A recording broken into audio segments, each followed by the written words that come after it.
오늘의 제목은 광야의 교훈입니다. 토라 from the desert.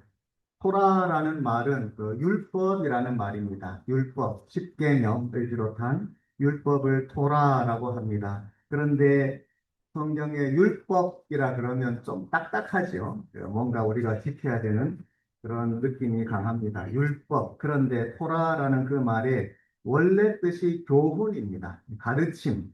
성경이 우리를 가르치시지요. 뭘 가르치시는가?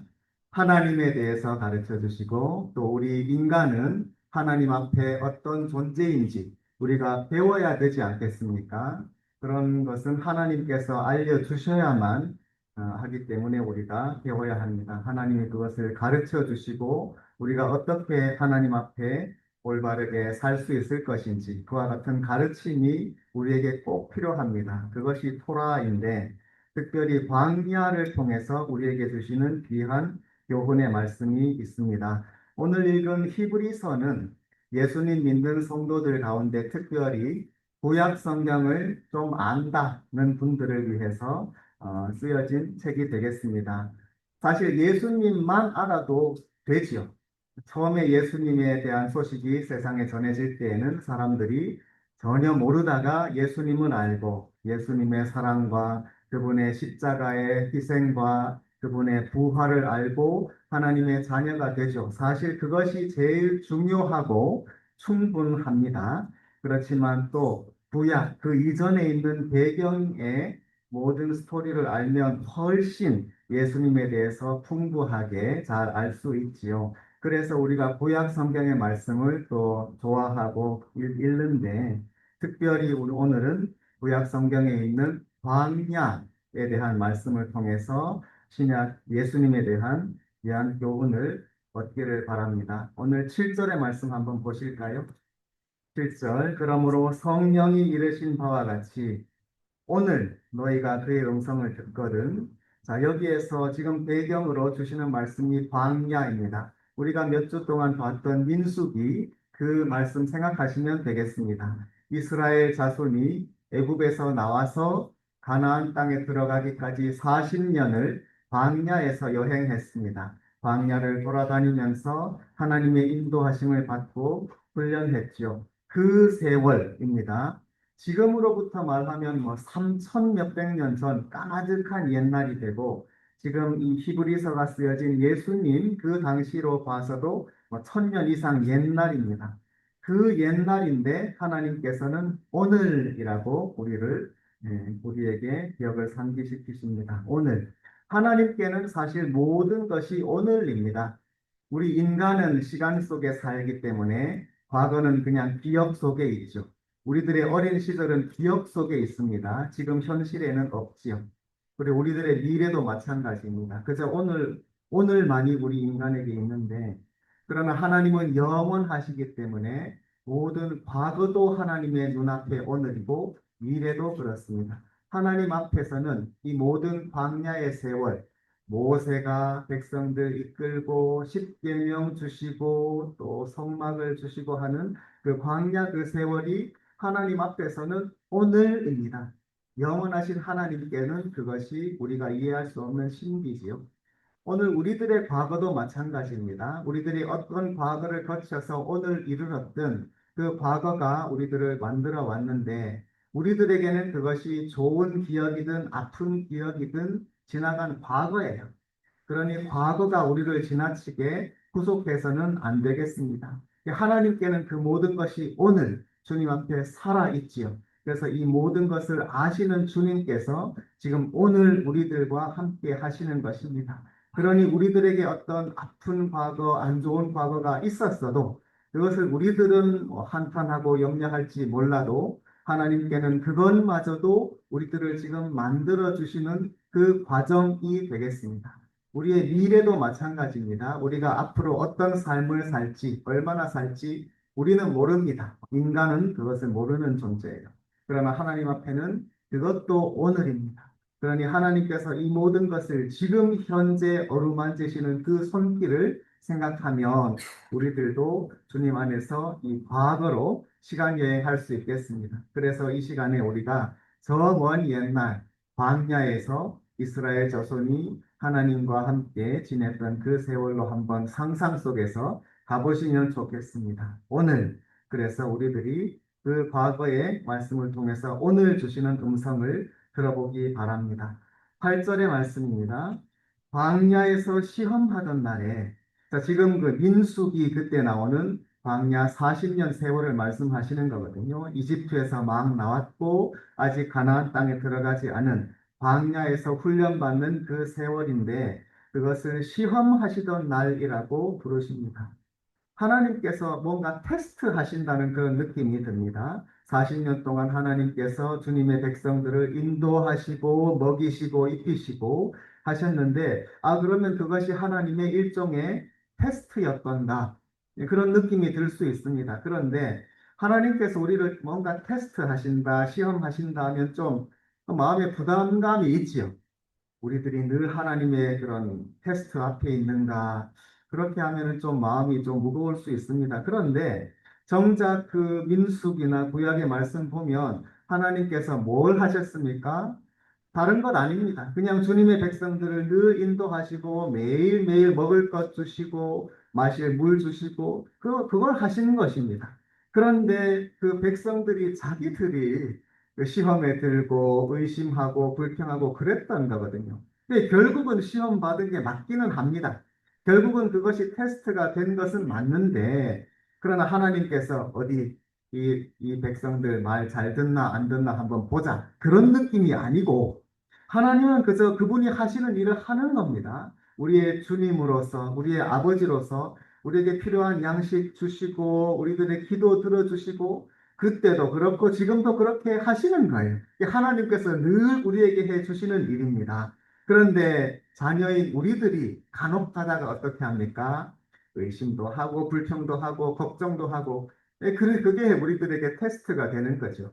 결국 하나님께서 우리들이 믿음으로 정말 오늘 하루는 승리했는지 아니면 오늘은 주님 앞에 힘든 날이었는지 뭐 그런 결산을 하게 되는 거죠. 그러나 여기에서 우리들이 기억할 것은 이 광야 40년의 세월이 어찌 보면 테스트의 기간이 맞지요.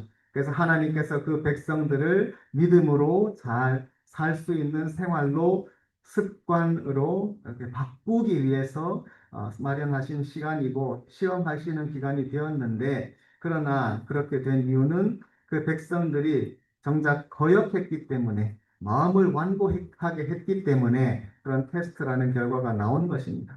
여기서 마음이라는 단어 우리가 좀 주목하면 좋겠습니다. 마음. 우리 한국말로는 마음이라 그러면 뭐 생각도 되고 마음도 되는데 성경에는 이게 딱 구별이 됩니다. 그래서 생각은 머리로 하는 거고 생각, 우리들의 생각이 하나님께 가 있어야 되겠지요. 생각으로 좋은 것을 바라봐야 하고 또 안 좋은 것, 어두운 것 그런 것은 좀 멀리하고 생각으로 이렇게 하나님에 대해서 많이 생각하고 주님께 가까이 해야 하겠습니다. 그런데 그거는 머리로 하는 건데 여기서 마음은 이 하트입니다. 하트. 그러니까 생각보다 조금 더 기본적인 것, 우리들의 더 근본적인 나 자신, 마음은 생각하기 전에 반응하는 그런 거 있잖아요. 우리들이 느낌. 그래서 좋으면 가슴이 쿵닥쿵닥 뛰고 힘들면 가슴이 막 작아지는 것 같고 그 하트를 말하는 겁니다. 그러니까 우리가 생각보다 더 하나님 앞에 가까이 가 있는 나 자신, 그것을 성경은 나의 마음이라고 표현하는데 이 백성들이 어떻게 했다는 겁니까? 마음을 완고하게 했다는 것, 딱딱하게 했다는 거예요. 우리들의 마음이 주님 앞에 좀 말랑말랑하기를 바랍니다. 하나님이 은혜 주시면 너무 쉽게 감동받고 아주 너무 쉽게 자연스럽게 감사하고 찬양하고 말랑말랑한 거, 솜사탕 같이 좀 그런 마음이 되시기를 바랍니다. 우리 어린아이들은 그렇잖아요. 어린아이들은 조금 즐거우면 까르르 웃고 뭐 그렇게 하는데 우리들이 살다 보면 마음이 좀 딱딱해지고 어떨 때는 좀 꽁꽁 얼어붙고 완고하게 되는 거죠. 우리들이 하나님 앞에서요, 우리 자신의 마음, 하트, 그 생각대로 되는 것보다 조금 더 깊은 차원인 거죠. 나의 마음, 나의 삶의 중심이, 나의 근본, 나의 코어, 이 나의 하트가 주님 앞에 좀 부드러워지기를 위해서 기도하기를 바랍니다. 기도하고 찬양하고 하나님을 자꾸 생각하면 부드러워져요. 따뜻해지고 이런 따뜻한 그런 떡같이 그렇게 말랑말랑한 마음이 되어야 되겠습니다. 그런데 이 백성들이 좀 완고했던 거죠. 9절의 말씀 보시겠습니다. 9절 거기서 너희 열조가 나를 시험했다. 이 바뀌었습니다. 하나님이 뭔가 테스트를 하셔도 해야 되는데 반대로 이 백성들, 사람이 하나님을 테스트했다는 거예요. 테스트도 하고 뭐 트라이도 하고 우리가 하나님을 시험하면 되겠습니까? 안 되죠. 마귀가 예수님께 그랬습니다. 높은 데서 뛰어내려 봐라. 그러면 구원해 주실 거야. 그러니까 예수님이 주 하나님을 시험하지 마라. 그렇게 말씀하셨죠. 하나님 시험하면 안 되겠습니다. 우리가 하나님 앞에서 내가 한번 이렇게 해보면 하나님 뭐라고 하실까? 뭐 시험하는 거죠. 어린아이가 또는 학생이 선생님 앞에서 자꾸 떠드는 거예요. 선생님이 가만 놔둬요. 괜찮네. 더 떠들어. 언제까지 선생님이 화 안 내시나 보자. 자꾸 말씀 피면 그 시험하는 거죠. 그래서는 안 되겠습니다. 하나님께는 우리가 조금이라도 하나님을 떠나고 거역하고 죄짓고 하는 걸 하나님 다 아시죠. 그리고 우리가 그렇게 하나님을 시험한다는 것은 사실 그분께 정말 있을 수 없는 일입니다. 그런데 이 백성들이 그렇게 했는데요. 우리가 하나님을 시험하고 트라이하고 그러지 말고 40년 동안 나의 행사를 보았느니라 말씀처럼 하나님께서 우리와 함께 하시고 우리에게 어떤 일을 하시는지를 보고 그분이 어떤 분이신가를 배워가고 닮아가는 그런 우리가 되기를 바랍니다. 결국 이 민수기를 포함한 구약의 이 율법의 말씀이 우리에게 주어진 것은 그 옛날 광야에서 이런 일이 있었다. 아, 그랬구나. 옛날 이야기가 아니라 오늘 우리들이 교훈받기 위한 것입니다. 그러니 우리들은 그렇게 되지 않고 주님 앞에서 우리들의 마음을 부드럽게 또 마음을 활짝 열고 주님 앞에 합당한 모습이 되기를 바랍니다. 그 교훈을 받기 위해 우리가 이 말씀 읽고 있습니다. 10절입니다. 그러므로 내가 이 세대에 노하여 이르기를 하나님께서 말씀하십니다. 그들이 항상 마음이 미혹되어 내 길을 알지 못하는도다. 이것이 그 광야 40년 동안 그 백성들에게 주신 이런 판결이 되겠습니다. 하나님 보시기에 그 백성들이 이렇게 했다는 것입니다. 그래 하나님께서 노하셨어요. 우리들이 민수기 말씀 몇 주 동안 봤는데 참 여러 가지 일들이 있었습니다. 그죠? 불평하고 하나님이 늘 양식 주셨는데 맛없다 그러고 물 어딨냐 뭐 우리 죽겠다 그러고 뭐 여러 가지 일들이 있었습니다. 그냥 불평하고 걱정하는 그런 차원이 아니라요. 그 백성들이 뭐라 그러냐면 하나님이 우리를 애굽에서 인도해 내셔서 이 광야에서 죽게 하신다 이러는 겁니다.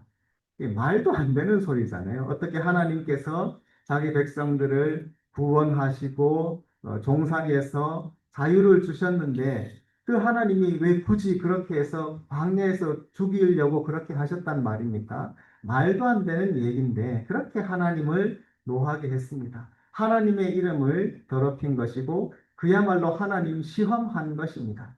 하나님께서는 진실입니다. 주님께서 그저 취미 삼아 백성들 구원하신 게 아니라 그분의 모든 계획과 능력과 이 모든 것을 집중해서 그 백성들을 이집트에서 인도해 내셨거든요.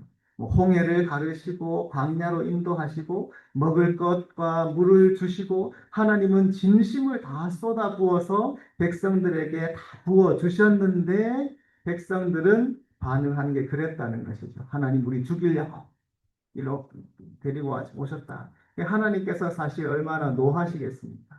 그러니 하나님께서 주시는 사랑과 은혜는 변함이 없는데 중요한 것은 우리들의 반응, 우리들의 주님의 그 사랑을 믿고 의지하고 주님을 따르고 예수님을 닮아가고 그런 모습이 되어야 되겠습니다.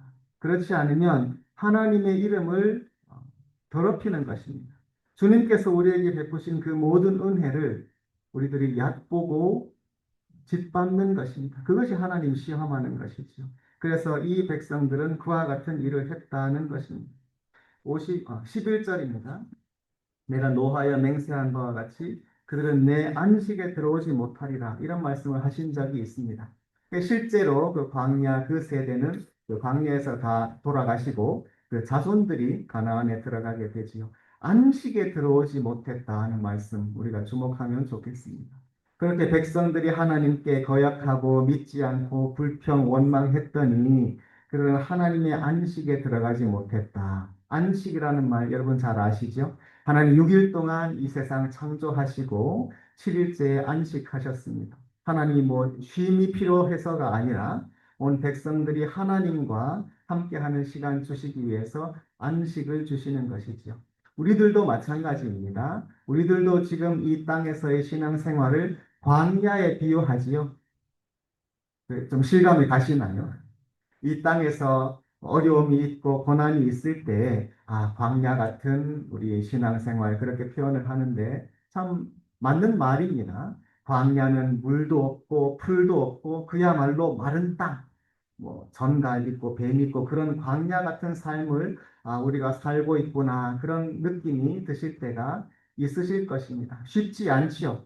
그러나 하나님께서 그 광야로 인도하시고 그래서 어떻게 하면 하나님만 바라보도록 하시는지 그것을 우리들에게 알려주시지요.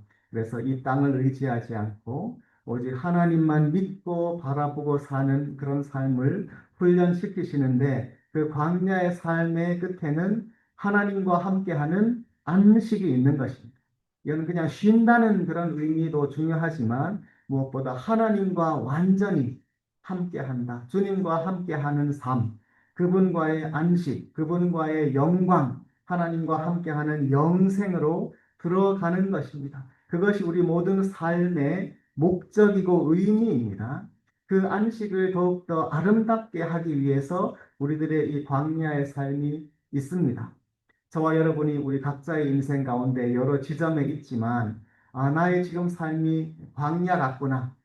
앞으로 어떻게 될지 알지 못하겠고 오늘 당장 삶이 여러모로 힘들고 하는 일이 있을 때에 이 말씀 하나님께서 우리에게 안식을 주시는 날이 곧 다가오는데 그 날이 되면은 지나간 모든 광야의 삶은 우리들에게 참으로 더 귀한 경험과 또 안식의 그런 이유가 되는 것이죠. 그날 바라보면서 살기를 바랍니다. 그런데 이 광야 그 세대는 하나님 주시는 안식에 들어가지 못했습니다. 가나안 땅에 들어가지 못한 거예요.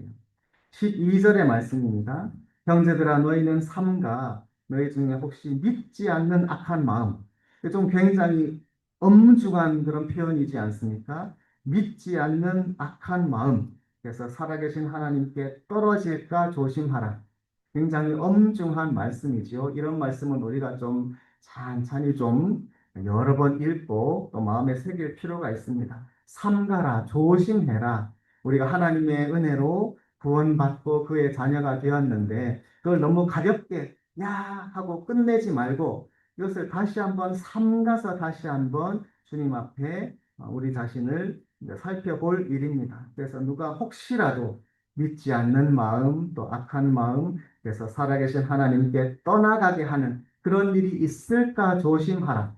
세상에 여러 가지 유혹도 있고 시험도 있고 또 그런 여러 가지 환경과 사람들도 있을 수 있습니다. 이 세상의 것이 너무 좋으면 그렇게 되기가 쉽습니다. 사실 이 세상적인 것이 필요하지요. 돈도 필요하고 여러 가지 세상적인 또 위치와 경력과 그런 것이 필요한 것이 있는데 그러나 그것이 너무 좋아서 그것만 쫓아가다 보면 하나님께 떨어지는 것입니다. 그렇게 되지 않도록 조심해라, 삼가라. 그러니 우리들이 늘 주님 앞에 자기 자신을 돌아보고 이렇게 되지 않도록 마음이 딱딱해지지 않도록 주님의 안식에 준비된 삶이 되도록 늘 우리 자신을 살펴보아야 할 일입니다. 13절입니다. 오직 오늘이라 일컫는 동안에 아까 오늘이라고 말씀 나왔지 않습니까? 또 오늘이 나왔습니다. 그러니 먼 옛날 그 광야 옛날이 아니고 또 앞으로 언제 올지 모르는 그 미래가 아니라 바로 오늘, 이 오늘의 이 모든 것을 생각하라는 것입니다. 오직 오늘이라 일컫는 동안에 매일매일이 오늘이니까 오늘 자고 내일 눈 뜨면 내일이 또 그 오늘이죠. 매일 피차 권면하여 누구든지 죄의 유혹으로 완고하게 되지 말라. 이 표현, 완고하다는 표현 계속 나오지요. 저 옛날에 광야의 그 백성들의 모습을 교훈 삼아서 마음이 완고하게 딱딱해지지 않도록, 그죠? 하나님께서 은혜 주셔도 감동도 안 되고 느낌도 없고 옛날에는 찬양 부르면서 뭐 눈물도 흘렸는데 지금은 그런 덤덤하고 마음이 딱딱해지는 그런 경향이 있습니다. 세대가 악하면 특별히 그렇게 되기가 쉬워요. 그러지 말고 혹시 주님 앞에 주님 제가 지금 내 마음이 좀 한 일주일 지난 찹쌀떡처럼 딱딱하군요. 그러면 좀 다시 쪄서 말랑말랑하게 따뜻하게 할 필요가 있습니다. 따뜻하게 뜨겁게 기도하고 찬양하고 말씀으로 좀 감동도 받고 마음을 말랑말랑하게 솜사탕처럼 그렇게 하자는 것입니다. 그렇게 하는 것을 언제요? 오늘이라는 매일매일 매일 우리가 그렇게 우리 마음을 돌봐야 되겠고 또 특별히 피차 권면하라고 되어 있죠. 나 혼자 하는 것은 잘 안 되는데요. 서로 도와주라는 것입니다. 서로 도와주면 서로 서로의 믿음을 세워주고 또 함께 신앙생활 잘 할 수 있습니다. 우리가 주일에 함께 모여서 예배드리고 식사하며 친교하는 것도 사실 이 목적이지요. 서로 대화하시면서 믿음을 세워주고 위로하고 격려하시기 바랍니다. 너무 세상적인 얘기 하지 말고 교회 와서는 대화가 좀 은혜롭고 또 덕이 되고 힘이 되는 그런 대화들이 되시기를 바랍니다. 그래서 피차 권면하면서 서로 믿음을 세워주고 마음을 따뜻하게 부드럽게 해주는 그런 우리들의 모습이 되기를 바랍니다. 14절입니다. 우리가 시작할 때에 확신한 것, 확신, confidence. 근데 확신이라는 거는 내가 이거 믿어, 확신해. 그런 내 심리를 말하는 게 아니고 여기서 확신한다는 것은 다른 곳에는 우리가 하나님의 보좌로 담대히 나간다는 그런 말씀이 있지 않습니까? 은혜의 보좌 앞으로 담대히 나아간다. 이게 똑같은 단어거든요. 하나님께 우리가 어떻게 담대히 나아갑니까? 예수 이름으로. 그죠? 나 자신은 부족하고 하나님께 부끄럽지만 그러나 감히 내가 어떻게 하나님 앞에 당당하게 담대히 나간단 말입니까? 오직 예수 이름으로. 그죠? 예수님이 나와 함께 하시니 예수 이름으로 내가 하나님 자녀가 되었으니 어린 자녀가 부모님 앞에 나가는 것처럼 그렇게 담대하게 좀 뻔뻔하게 담대하게 나아가라는 그 말씀이 있지 않습니까? 같은 단어입니다. 그러니 그와 같은 우리 처음에 믿었을 때 그런 확신을 가지고 끝까지 가라는 것입니다. 처음에 예수님 믿었을 때 그 감동, 그 은혜, 그 뜨거움과 열정, 그 찬양과 기도와 하나님께 온전히 헌신했던 그 처음 사랑이 있지 않습니까? 그 확신을 가지고 끝까지 가라는 것입니다. 이 광야 생활의 끝, 가나안에 들어갈 때까지 우리들의 이 땅에서의 신앙생활, 이 순례길의 마지막 그 날까지 이 담대함으로 가라는 것입니다. 이 시작할 때의 확신을 끝까지 견고히 잡으면 그리스도와 함께 참여한 자가 되리라. 예수 그리스도와 함께 정말로 하나님의 영광을 영원히 누리는 복된 삶이 그리고 하나님의 안식이 우리를 맞아줄 것입니다. 우리들이 지금 이 땅에서의 신앙생활을 광야에 비유한다면 우리들이 이 삶이 하나님 앞에 인정되기 바랍니다. 하나님께서 우리들을 맞아주시고 광야에서 이 모든 과정을 잘 마쳤구나, 훈련을 잘 받았구나. 그래서 하나님 안에서 합당하고 예수님 닮아서 온유하고 겸손하고 성숙한 사람들이 잘 되었구나, 잘 하였다. 그런 칭찬의 말씀을 듣는 날까지 이 광야의 신앙생활을 잘 하시는 저와 여러분이 되시기를 주님의 이름으로 축원합니다. 이 시간에 함께 기도하실 때에요. 목소리를 모아서 기도하시면서 우리 자신의 삶을 주님께 다시 드리겠습니다. 주님, 광야의 교훈을 받았습니다. 주님, 내 신앙생활이 어려울지라도 주님의 은혜를 생각하면서 이 모든 것이 끝나는 그날까지 주님 안에 합당하게 잘 생활할 수 있도록 도와주시옵소서. 다 함께 기도하시는 시간이 되시기를 바랍니다.